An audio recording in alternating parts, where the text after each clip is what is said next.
शेतकरी मित्रांनो नमस्कार. मेलोडीचा प्लॉट आहे, कलिंगड आहे आणि आज त्याचा हार्वेस्टिंग आहे.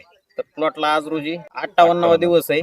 प्लॉट मध्ये आज रोजी कटिंग लागलेली आहे आणि तुम्ही प्लॉट बघा. आपण स्वतः त्यांना विचारूया प्लॉट कसा आहे, काय प्लॉटला सगळं आपलंच मार्गदर्शन आहे. तुम्हाला प्लॉट बद्दलचं काय काय अनुभव आले, प्लॉट कसा आला सगळं सांगा आता. हा प्लॉट लावला त्यावेळेस वाटत होतं चांगला येईल, पण एक 10-12 दिवस गेल्यावर थोडं प्लॉट सोडून द्यावं असं वाटत होतं. पण सुमित शेट यांचं मार्गदर्शनाखाली परत नंतर प्लॉट एकदम सुधारला आणि आता तुम्ही तर बघताय माल कसा आलाय ते. आता व्यापाऱ्याने आपल्याला किती माल अपेक्षा सांगितले? व्यापाऱ्यांनी 45 टनाच्या आसपास माल निघाला असं सांगितलं. रोपं किती आपली?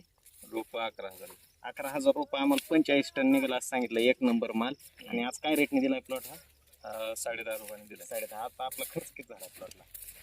खर्च अंदाजे 2 एकराला 1.5 लाखाच्या आसपास झाला असेल. 1.5 लाख रुपये खर्च आहे. 1.5 लाखात म्हणजे सर्व रोपं मल्चिंग का? हो, सर्व रोपण खर्च ते मिळून 1.5-2 पर्यंत गेला असेल. 1.5-2 पर्यंत सर्व खर्च आहे.